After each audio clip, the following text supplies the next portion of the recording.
It's time for Supply Chain Now Radio, sponsored by Apex Atlanta and Talent Stream. Broadcasting live from the supply chain capital of the country, Atlanta, Georgia, Supply Chain Now Radio spotlights the best in all things supply chain. The people, the companies, the technologies, the best practices, and the critical issues of the day. Now, here are your hosts.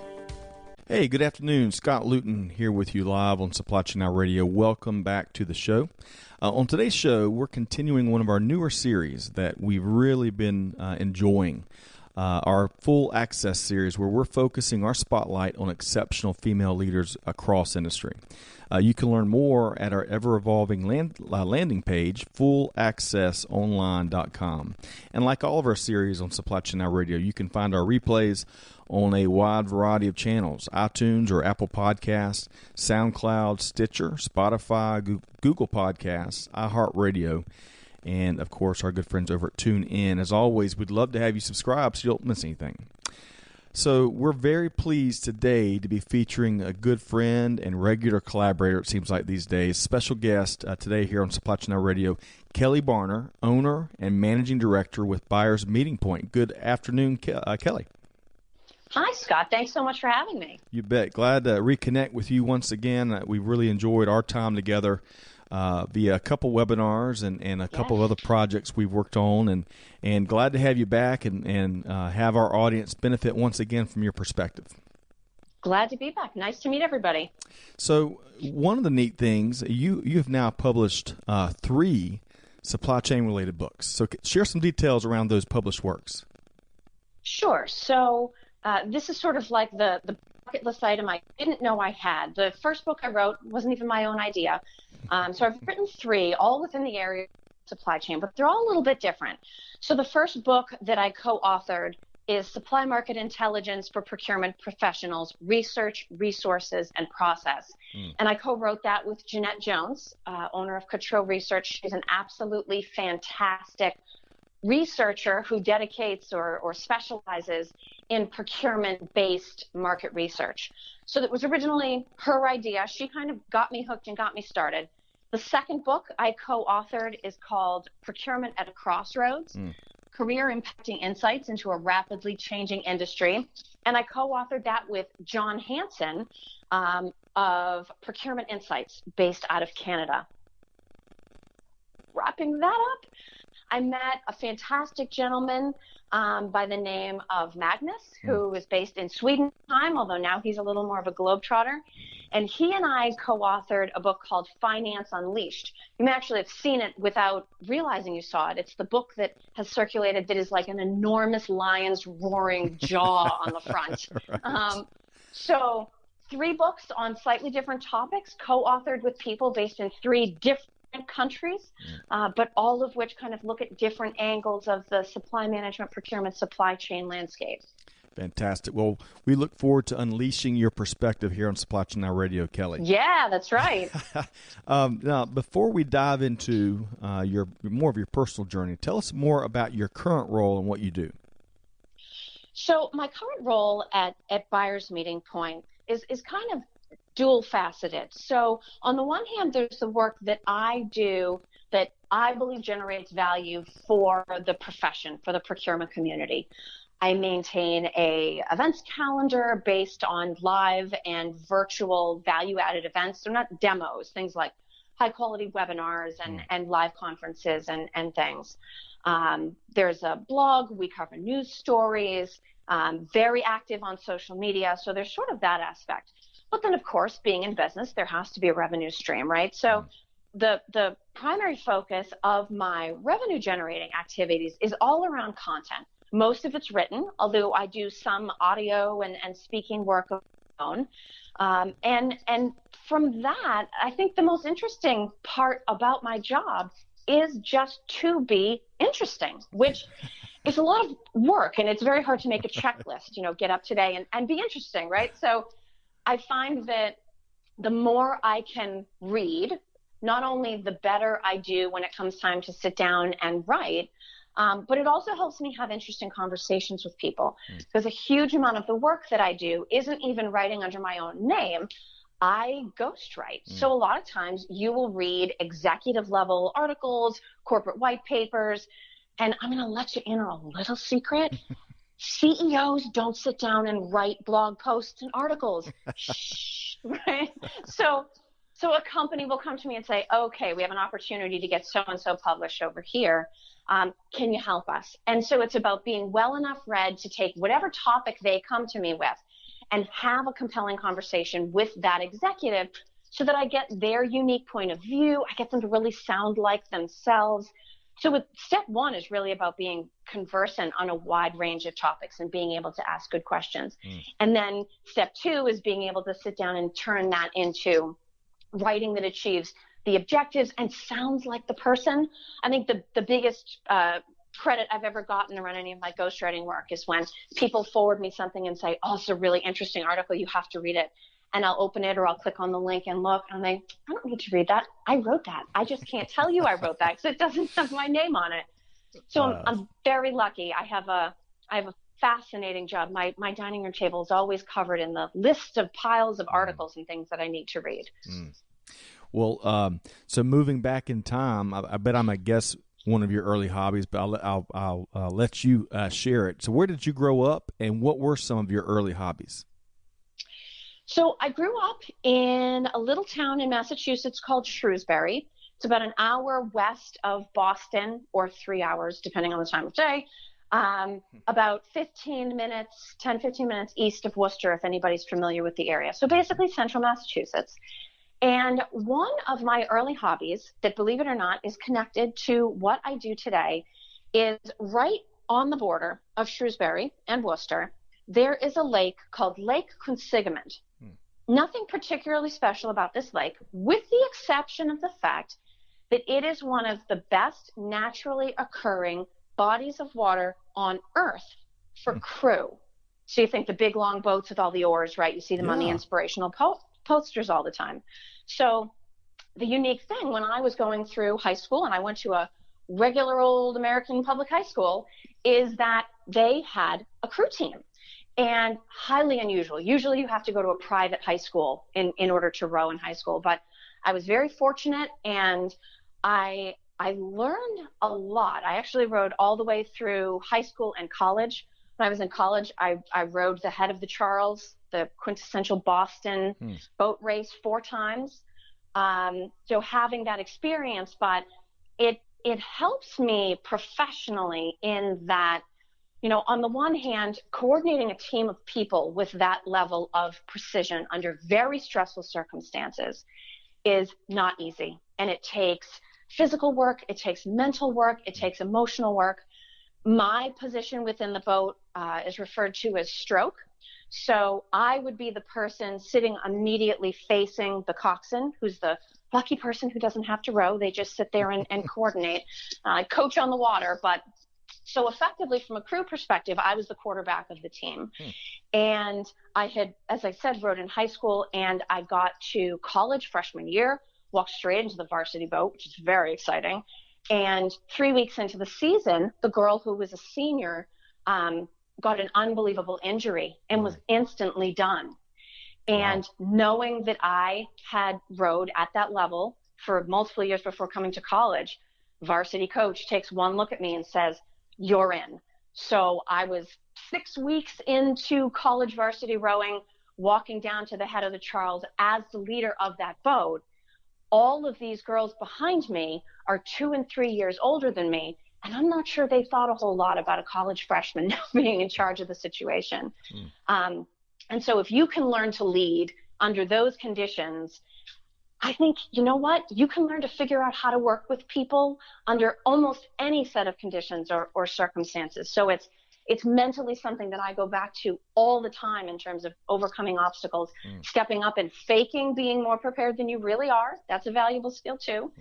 And so that's one of those things I did early on. I didn't say, oh, it's going to help me professionally, but it's absolutely a piece of me that I carry to work every day as I sit down to do my professional stuff. Well, my other guess is that you might have been an avid reader growing up. Yes, big time. As a matter of fact, I went to college. I went undergrad for English literature before 1700. So my very first writing love was Shakespeare. I studied abroad in England, spent time in Stratford upon Avon, actually studied with the Royal Shakespeare Company. Wow. And so the terminology doesn't come in quite as useful. Othello was sort of my focus. I did my honors thesis on that. Doesn't come up a whole lot in supply chain conversations, to say the truth. But again, it's that idea that if you're going to be a good writer, you have to be a better reader, and you have to learn to read and respect everything that you come across, even if you don't agree with it. And that's one of those critical skills that I've also carried with me. Oh, I wish a lot more folks had that skill of being able to engage and debate and not agree, but still respect the other position. Absolutely. In a cordial manner, right? That's right. So you mentioned your undergrad. Talk to us about your formal education. Where did you go? I think you majored in, you said 1800 literature? or Yeah, so I was a double major in undergrad, English literature before 1700, and history. I figured out I had taken enough history courses to support my study of European literature that if I took one more course, I could call it a double major. I mean, and that's really impressive, and that's why you have me here today, right, Scott? Because I wasn't just a single major in undergrad. I was a double major, exactly. So from there, I actually went directly into graduate school, as all good English majors do, and I got a graduate degree, a Master's of Science in Library and Information Science. And my plan was to work in a corporate library. So, for instance, I apprenticed in a boutique consulting firm in downtown Boston. These consultants don't do their own research, right? They have a bank of analysts that they come to for research. And that was sort of my dream job. That was the thing that I intended to do. And it inadvertently led me to procurement, because right out of graduate school, I got a job it's a company called Ahold USA.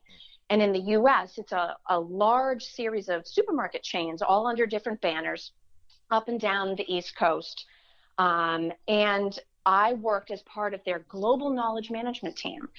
And maybe a year in, there was an Enron-style accounting scandal at the Dutch parent of our U.S. operation, and they instantly axed everything non-essential. And so when they looked up non-essential, the very first thing that went was global knowledge management. So immediately out of grad school, I was like 1 year into this great job, and they laid off my entire team. But I was fortunate in that I had started a company-sponsored MBA program at Babson College in Wellesley, Massachusetts. And someone in HR figured out that if they laid me off, I was walking away with tens of thousands worth of dollars of tuition that I just got to keep. And so they came to me and they said, "How do you feel about strategic sourcing?" And I go, "What? I love strategic sourcing. I've been waiting for someone to ask me this question." And I instantly sat down and Googled it and figured out what on earth it was. And I was transferred over. I got to finish my MBA, and I discovered that I absolutely love procurement and spend management. So it was a win-win for me. Outstanding. Wow. So if you were talking back, so you've got a variety of degrees, but if you think back to that first year where you were tapped to serve as stroke on the crew team, right? What advice would you give that first year college student, Kelly Barner? I think the advice that I would give myself is, I'm a planner. I think a lot of people are planners. You sit and you say, okay, if I'm going to take on the financial responsibility of pursuing this college degree, or if I'm going to sit down and start this business venture, there's a financial impact. You really want to be buttoned up. But the more buttoned up you are, the more closed off you can be to maybe what the real opportunity is. And I think for me, the hardest lesson that I learned, and I'm hoping at some point to correct it, is so Babson College, where I got my MBA, if you look them up at all, they are nationally renowned for their program in entrepreneurship. And it doesn't matter what college ranking, what magazine, whatever it is, they always rank #1 in entrepreneurship for MBA programs in the U.S. And I remember being there and there'd be banners all over and it was on flyers and in emails. And I think, I'm in procurement. I'm not taking an entrepreneurship class. Well, come to find out, here I am today, unexpectedly 10 years into running and operating my own business. I can't tell you how many times I thought to myself, why did I not take an entrepreneurship class? When you're in a facility of higher learning, right, and you don't know 100% where you're going, I think my advice would be don't go to a steakhouse and get chicken. It doesn't mean you have to only eat beef, but if a restaurant is known for something, if they're known for a meal or a drink, or if a school is known for a program, take one class, take a workshop, meet the professor, even if it means you have to stay there a little bit longer or take a few extra credits. That is my number one regret, and I wish it had been mandatory, but I wish someone had said to me as I was going through the program, gee, I notice here you've taken a broad range of classes, you're meeting all the requirements, you're going to graduate on time, but I notice you haven't taken anything around entrepreneurship. And I think even if I hadn't end up being the owner of my own business, there's still something about not only doing what an organization specializes in, but there's something about understanding. Maybe I would have stayed in procurement as a career practitioner, but worked with startups or worked with small and medium-sized enterprises. I know I would have valued having had the opportunity to go through a student incubator simulation or go through an entrepreneurship class. And so that would be my advice. Yes, have a plan. Don't go in blind. Don't do things just because people say it's the conventional thing and you ought to do it. Once you get there, look around and really stop and think. And if it seems like there's an opportunity, you would be better off delaying a little bit, but taking the opportunity than trying to get back to it later on, because it's so much harder once you're not there anymore.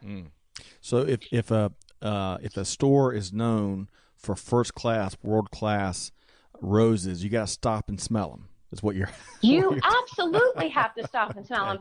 And just as importantly, if a restaurant is known for making the world's best Bloody Mary, who am I to push? But have the Bloody Mary, right? That's Even right. if you share it with the people at the table, experience the thing that organizations and people are known for. Great advice. Okay, so moving from your collegiate days and moving into your early career days, you've kind of talked about your first job, but let's talk about what was a critical lesson learned from your early roles. Sure. So it's funny. I'll tell you in advance. Spoiler alert: has a happy ending. But when I was first in that knowledge manager position, I was like a lot of new college grads. I was determined to be in the role. I wanted to be professional, and I wanted to work hard, and I wanted to do the right things. And my boss, he was a wonderful older gentleman. He actually traveled a ton. And so I was often left in the office by myself, and I had to make decisions based on people walking up to me and, can you do this? Can you help with that? And I had to sort of act as the face of our department within the company. And one day, a vice president, she was a very nice woman that worked sort of in our wing, she came up to me and she said, listen, I am lousy with computers and I'm trying to finish this slide deck. Can you come help me? And my boss had given me a task, and he was very clear that that task was to be completed. And so I said to her, I'm really sorry. I'm totally under the gun trying to get this other thing done. I wish I could help you, but I can't. And she was fine. She went away. Although, as I found out later, she called him while he was traveling and said, your insolent new employee won't help me when I asked for help. But as it turned out, she was the woman that between that day and a couple of years later ended up running the not-for-resale sourcing division of the entire company. Wow. So in the end, it was her team that I ended up joining after not being laid off. And I remember thinking to myself, if I had just stay at work an hour later and get all of it done, right? Back then, it wasn't modern. I don't want to totally date myself, but it wasn't as easy to just take your laptop and go home and finish it in the evening. But stay at the office later. If someone comes up to you and they're, okay, I'm having trouble with my iPhone, I'm having trouble with my email account, you know what? The relationship in that moment is far more important than the task at hand. Probably. I mean, nothing 100%. And I think to myself, if I had said yes to her that day, I might have been handpicked for her department instead of, shuffled over there some number of years later. That was a huge missed opportunity for me that I didn't realize at the time. And I thought I was doing the right thing, but I hadn't yet learned the importance of working well with colleagues, even if they're asking you to do something that's out of your scope of responsibilities. So moving right along, Kelly, you've talked about your role as a knowledge manager and then your entry into strategic sourcing. Let's talk about one of your early promotions, and maybe it was on a latter role. Tell us, if you would, how you accomplished it, and what other doors did it open? Sure. So I think the most important promotion that comes to mind is after I was done being a practitioner, I actually kind of jumped sides from a procurement perspective, and I worked for a number of years as the Associate Director of Consulting Services for Emtoris, as the spend analysis and strategic sourcing solution provider that was acquired by IBM at the end of, I think it was 2011. So they were sort of comparable to Ariba at the time. And I was on the consulting services team, although I was just an individual contributor. And I'd had a number of projects where I would come in and there would be a relatively tactical purchasing organization that was buying the software. And so my team's job was to make sure that they had the framework in place, they had the talent in place, they had the program management elements in place, and that their implementation was a success, so that they didn't get this software and it wasn't like handing the keys to a Ferrari to a 12-year-old. We would kind of help them put in all those surrounding process and talent things that would ultimately make the software a success for their company. And I'd been running a number of these projects and, traveling 200% of the time. And one of the companies that I had worked for, it was a very critical renewal. And were they going to renew their software contract? This was critical. So I had been assigned to their project from a consulting services standpoint. And they went back to the company and they said, yes, we will renew on one condition. We want it in writing that we get to keep Kelly Barner as our project manager. And the company actually went back to them and said, for legal reasons, we can't do that because Kelly could leave or get hit by a bus or decide to become a rock star or write anything. So they couldn't contractually bind themselves based on my name in writing. But the company very soon thereafter promoted me to associate director, I think because I was able to build the relationship that would even make a company push for that. And in terms of the doors that it opened, it's funny, I think the work got scarier, right? Because I started being given all of the really high profile, really important accounts to work on. So the pressure went up. But I think maybe more importantly and more lasting, my confidence went through the roof. Because when you're in a complicated situation, you're just trying to get through every day, every meeting, every task, every series of things that have to be done. And it's so complicated. You're just trying to keep it together. Station to station. Exactly. To suddenly realize, oh my gosh, my effort is being noticed. My weekends inside working on this client project are paying off. You suddenly realize that you're a whole lot more in control of your own situation and your own destiny than it sometimes seems. You feel like you're just doing things that make other people happy and crossing things off the list. But in the big picture, it is always better to put in the extra effort. It is always better to work harder and to hold yourself to the highest possible standard that you can conjure up, not just the standard that, maybe is on paper in terms of your job or your role. So moving forward to your current role as a business owner and entrepreneur, when did that happen, and what developments would you that maybe you haven't mentioned helped create that opportunity? So I was actually at Emtoris right up until I think it was 48 hours before I had my first daughter. So at that point, things shifted, especially from a travel perspective. That really changed things. And so I went from being never home and always working to being basically available on a contractor basis, but at home trying to figure out what on earth one does with a new baby that won't stop crying. And so I was in a time of transition, and a former colleague, actually from indirect sourcing or not for resale at Hold USA, approached me, and she said, "Oh, my friend and I have started this new company. It's called Buyers Meeting Point, and what we're going to do is we're going to list out all these resources. It's going to be a website that's sort of like a white pages in the phone book for people who are in procurement who need to find stuff." And the website is literally just getting off the ground, and he's just gotten the job offer of a lifetime. And so he's going to take it, but that means he has to immediately step away from this company that we've just started. Would you be interested in coming in as co-owner? And it was exactly 10 years ago this month that happened. She and I worked together on Buyers Meeting Point. I think it was for like 5 or 6 years. And it really was starting to take off and grow into different directions. And so at that time, she was actually still working kind of a 9 to 5, and this was a moonlighting thing for her. Whereas for me, this was my professional world. And so at that point, we talked and we really discussed and we thought, and as it turns out in retrospect, I managed to pull off actually an amicable separation, so that at this point, Buyers Meeting Point was completely my own. She walked away happy, I walked away happy, kind of everybody won. There was no shadow of bad karma on the situation. But it was another one of those deals where it was someone thinking of me as a person that would be a good fit, and then me having the confidence to take the leap, that with a 20-month-old and a newborn, that it was a good idea to get involved with a brand new business.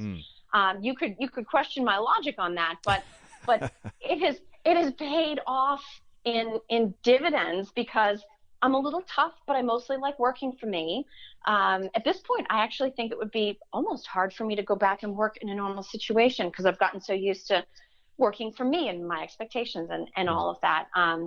But it's been absolutely fantastic. And despite not having the foresight to take the entrepreneurship courses in the first place, I'm so incredibly glad that I embarked on this journey, because, looking in the mirror and being, oh, there's the person responsible for today's big win, and also looking in the mirror and saying, boy, did you screw up today. I mean, there is no better way to get to know yourself than to be on the hook for both of those situations. Absolutely. So let's shift from discussing your personal journey and Sure. talking more about the industry, your expertise, your insights. Yeah. And obviously in our work together, you're a supply chain management thought lead. A lot of folks seek out, especially in the world of procurement. So that's where I want to pick your brain in this next segment of the interview here. And we're talking with Kelly Barner with Buyers Meeting Point right here on Supply Chain Now Radio. So Kelly, what's going on in procurement that supply chain professionals absolutely have to know about? I think there's sort of a dichotomy of polls going on right now. The first one, everybody's going to know about.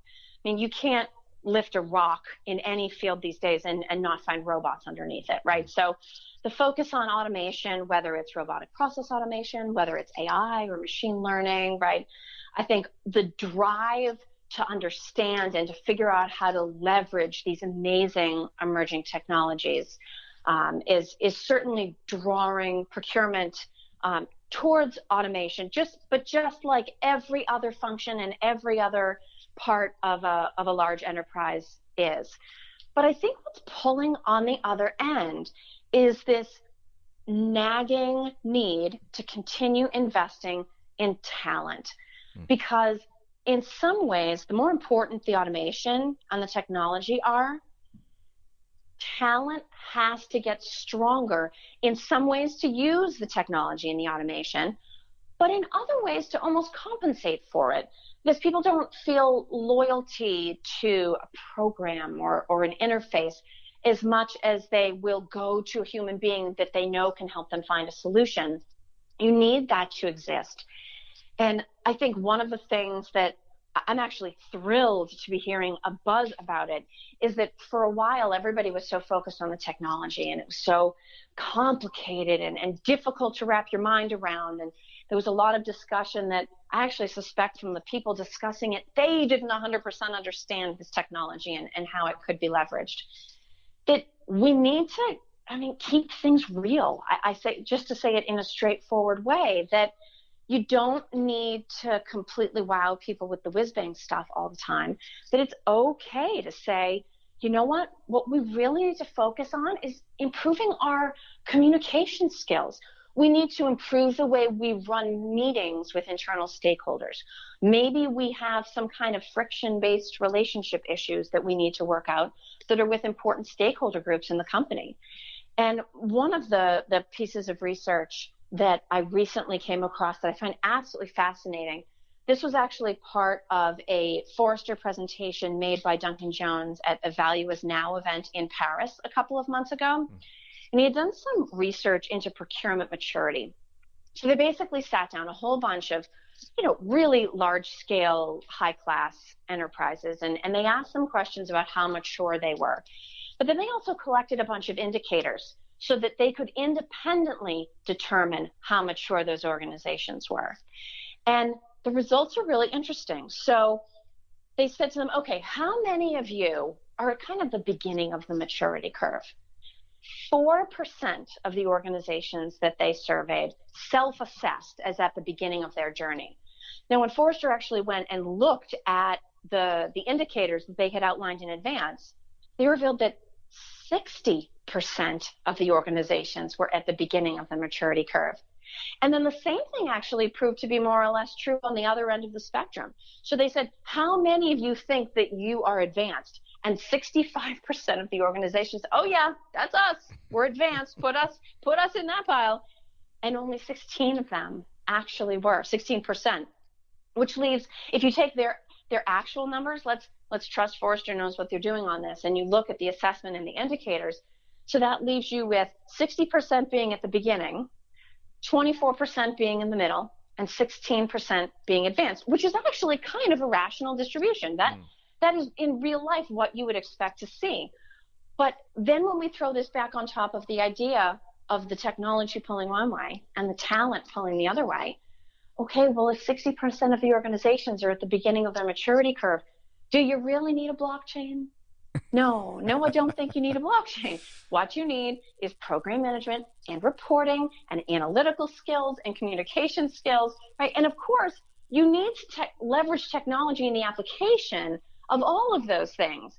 But I think it's remembering that we all owe it to ourselves, going back to that point from earlier, to be educated, read about new technology, try to understand it well enough to kind of discuss it at the water cooler, right, or in the break room.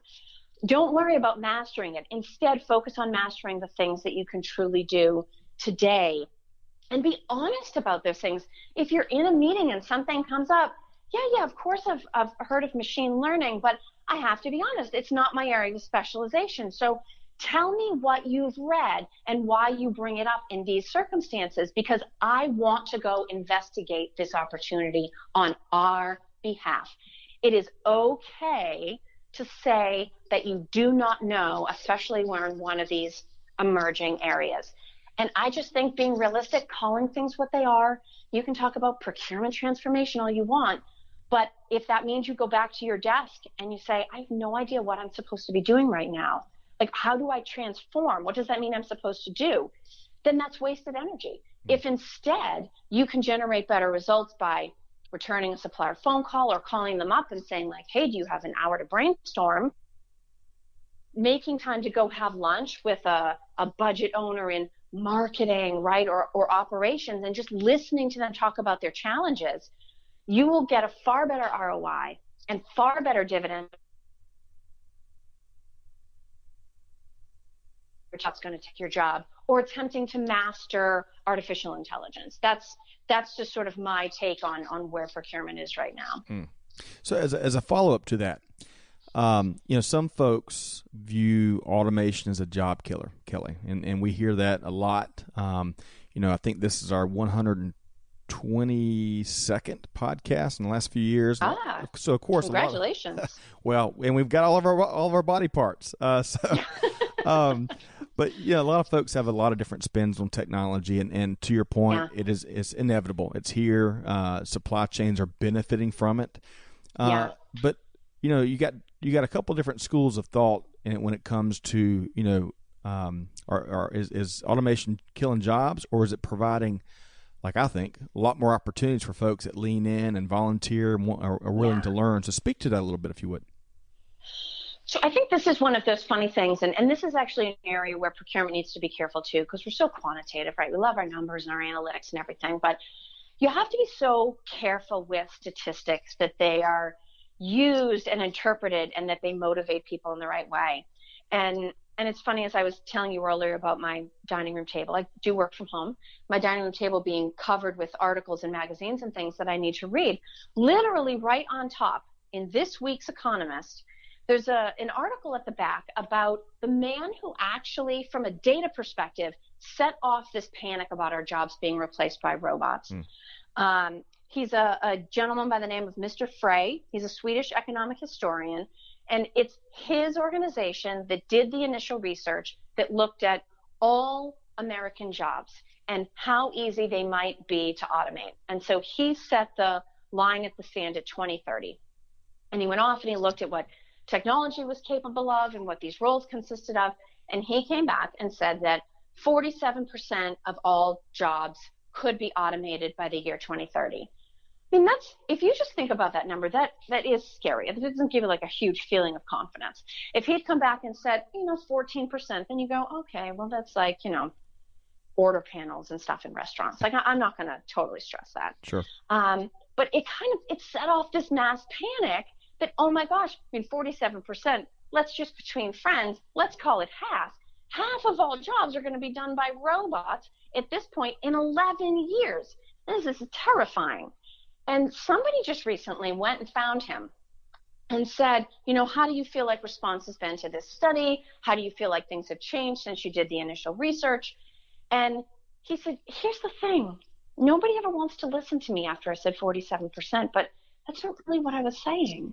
What I was saying is that almost half of all jobs might be automated or could be automatable by 2030.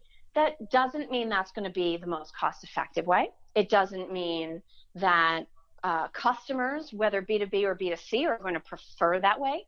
Doesn't mean it's going to lead to competitive advantage. It does not mean there's going to be a robot apocalypse.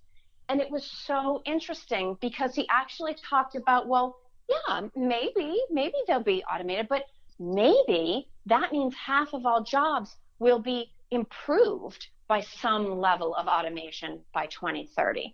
And certainly we all have to be realistic about the fact that, we do love ATMs, right? So sometimes these things play out and there's less bank tellers, Absolutely. But exactly. But the fact of the matter is a lot of these jobs aren't going to go away. And I think what it really comes down to is if somebody did start to get the feeling, okay, my job is at risk, there has to either be a way to leverage the technology that allows it to be sophisticated enough that it could not deliver the value on its own without a human translator, or apply it so well that you're able to do things with that technology by anticipating demand or reading customer nuances in the market, that again, the human value on top of that technology is always going to win out at the end of the day.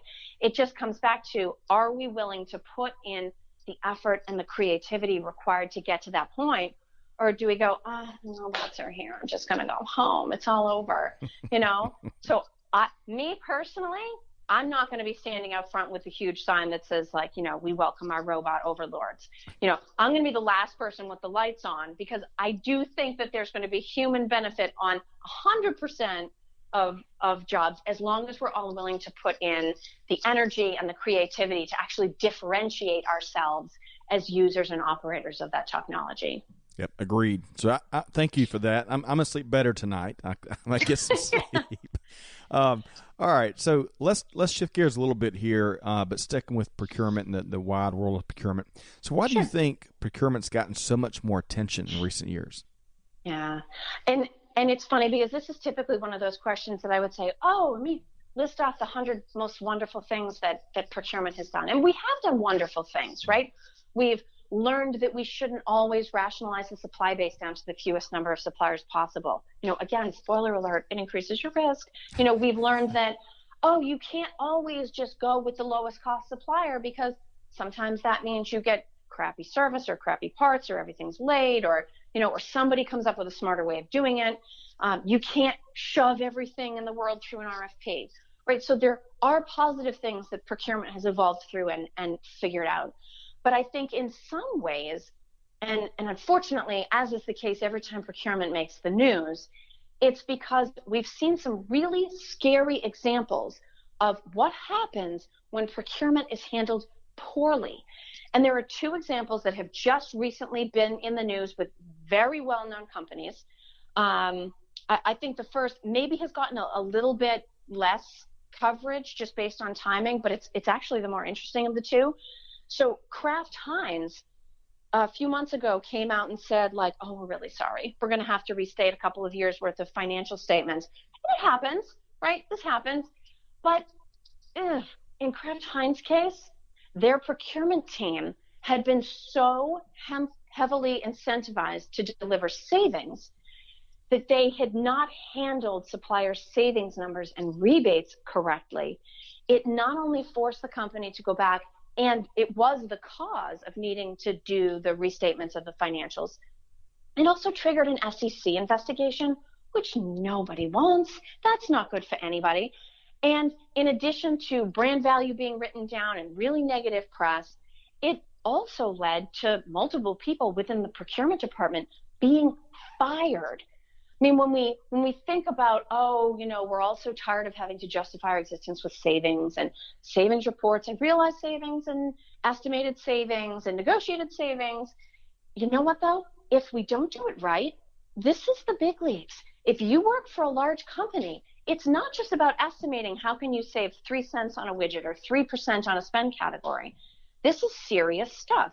And if we don't take our role seriously, and if the company doesn't give us the resources and the reasons to take it seriously ourselves and do our very best work, you get people being fired and the SEC poking through everybody's desk in the office.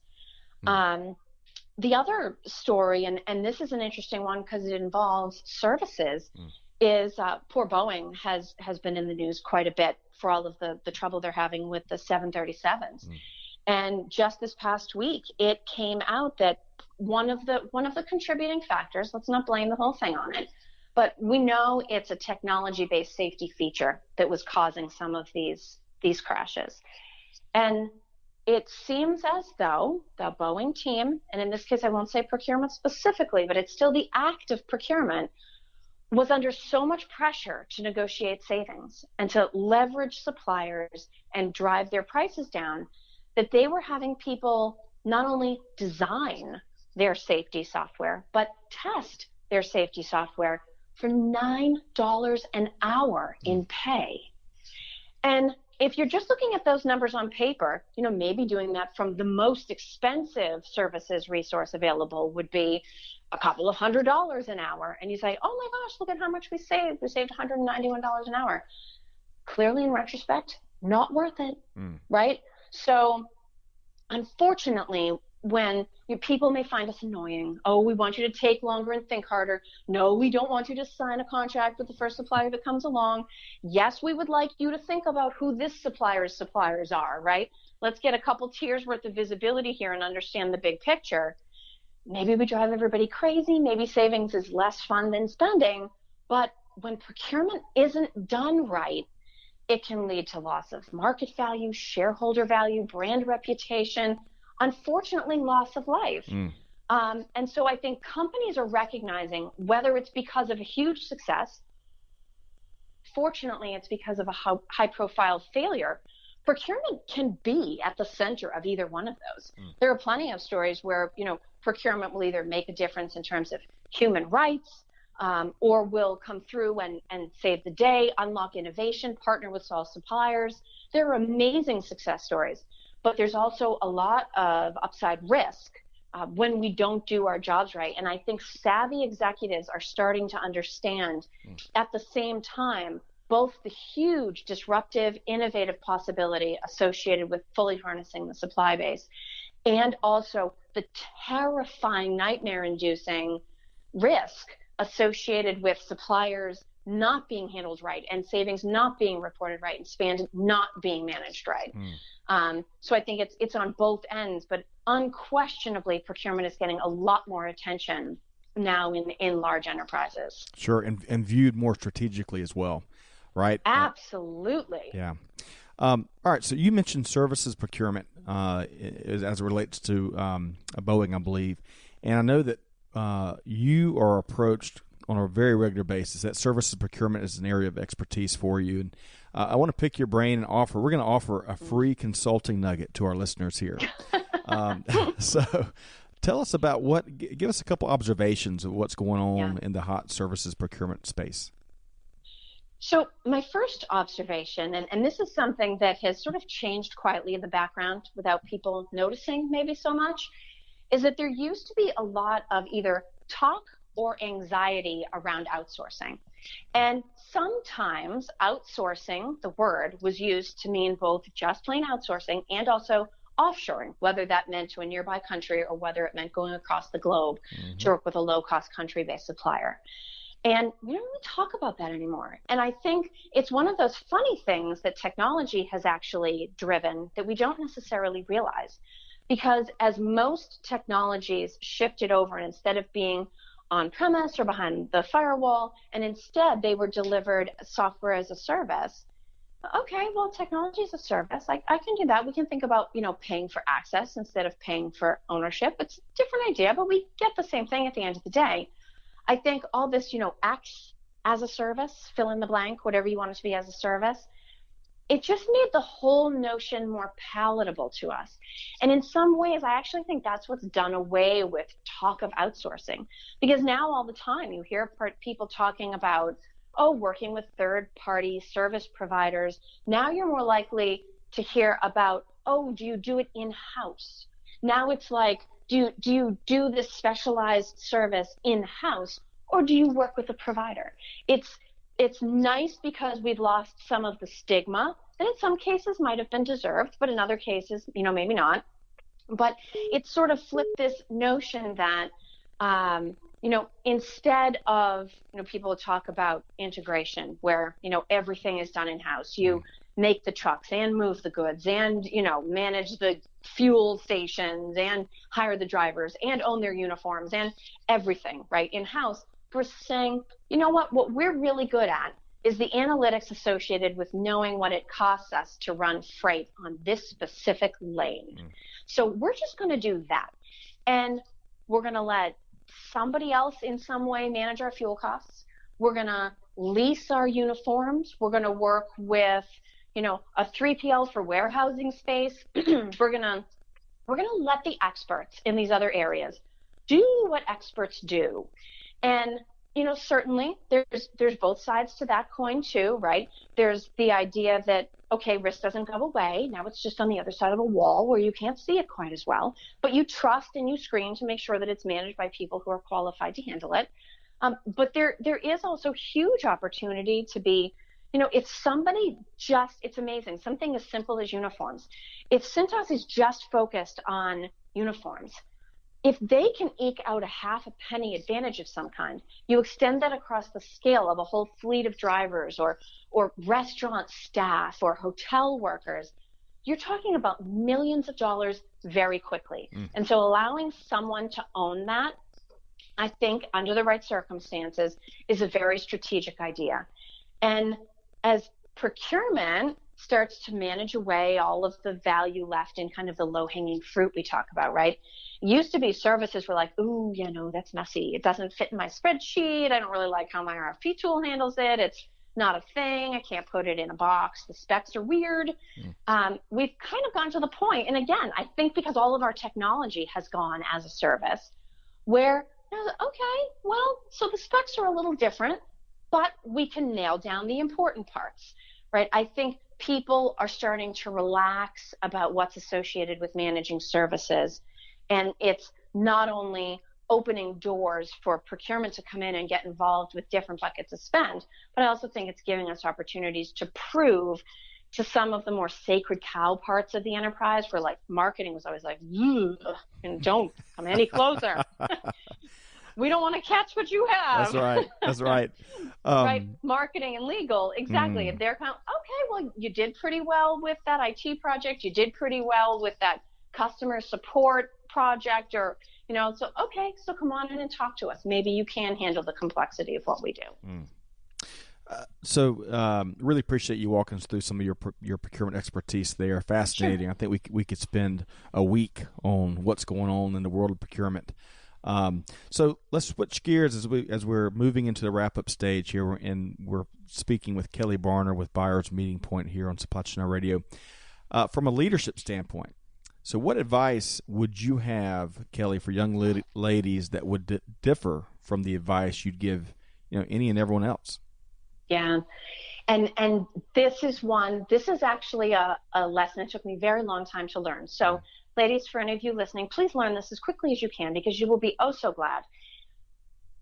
I would have times where I would deal with a man in the workplace and I would feel that he was being disrespectful to me. I might feel that he was diminishing my role, my knowledge, my authority, my contributions, in some way speaking down to me or treating me as smaller than I felt like maybe he would treat me if I was a guy too.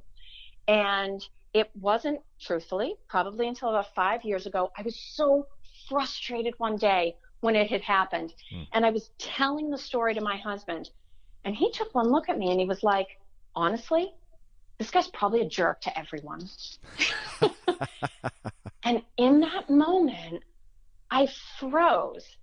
And first I'm thinking, yeah, you're probably right. This guy is a total jerk.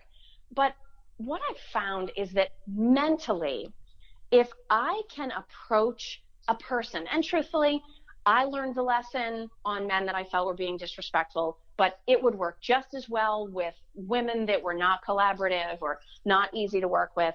If you can think about a person as, you know what, it's not personal to me. And in most cases, it's not. If someone is going to be unprofessional and if someone is going to be a jerk to you, there's a really good chance at absolutely any time they could be a jerk to anybody because you will either disrespect people or you won't.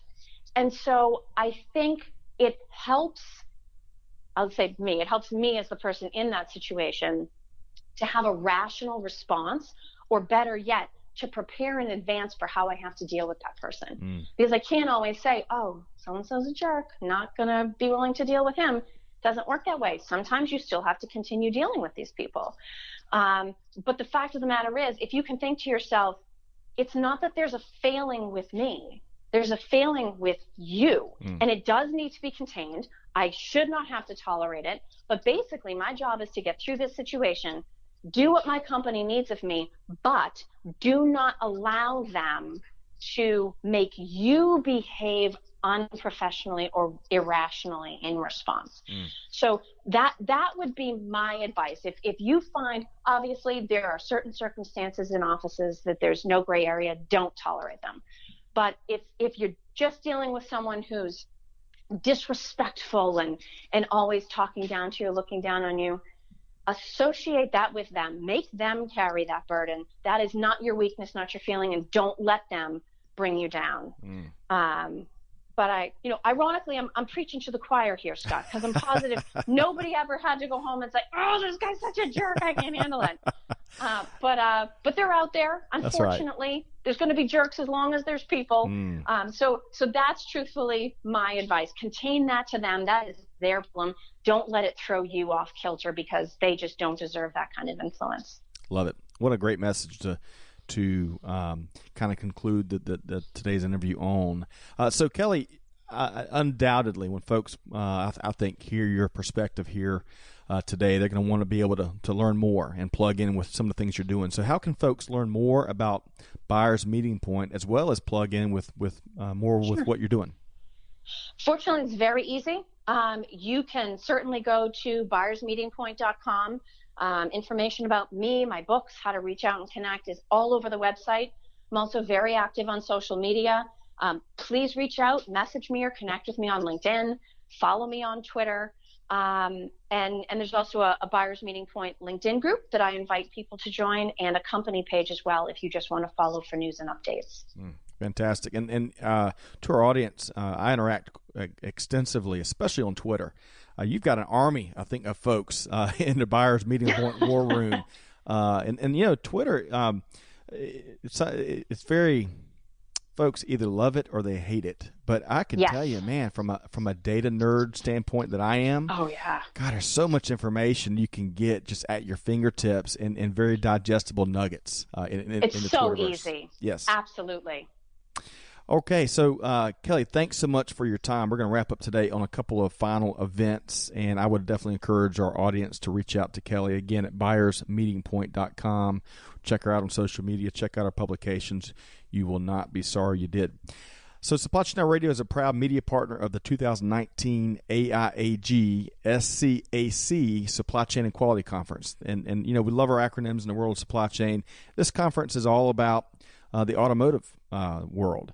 It's going to be in North Charleston Coliseum, a beautiful part of the country, September 12th through the 13th. Come out and check out the leading perspective on, especially in what's going on in the supply chain and quality side of the world of automotive. The Georgia Manufacturing Summit coming up on October 9th. It's going to be here in Atlanta at the Cobb Galleria. We're going to be broadcasting live. It's going to be a full day of outstanding speakers and breakout sessions open to the public. Plenty of manufacturers there, so come check that out on October 9th. You can learn more about that at the GeorgiaManufacturingAlliance.com. Come join us in Austin, Texas, as we join EFT for their annual Logistics CIO Forum in Austin, November 7th and 8th, 2019. If you want more information on that event, you can shoot us a note, scott@supplychainnowradio.com, and we will get you more details. And finally, in a new partnership that has just been finalized, we're pleased to be broadcasting live from one of the biggest supply chain trade shows in the country, Modex 2020, which is going to be coming back to Atlanta in March of next year. Okay, I tell you, what a great show. Big thanks to our guest today, Kelly Barner with Buyers Meeting Point and buyersmeetingpoint.com. Check that out. Be sure to check out all our upcoming events, replays of our interviews, other resources at supplychainnowradio.com. Again, you can find us on iTunes, Apple Podcasts, whatever you call that channel these days, SoundCloud, all the leading sites where podcasts can be found. Be sure to subscribe so you don't miss anything. On behalf of the entire Supply Chain Now Radio team, this is Scott Luton wishing you a wonderful and safe July 4th. Thank you to all the men and women serving in uniform at home and abroad that allow us to celebrate Independence Day each year. We'll see you next time on Supply Chain Now Radio.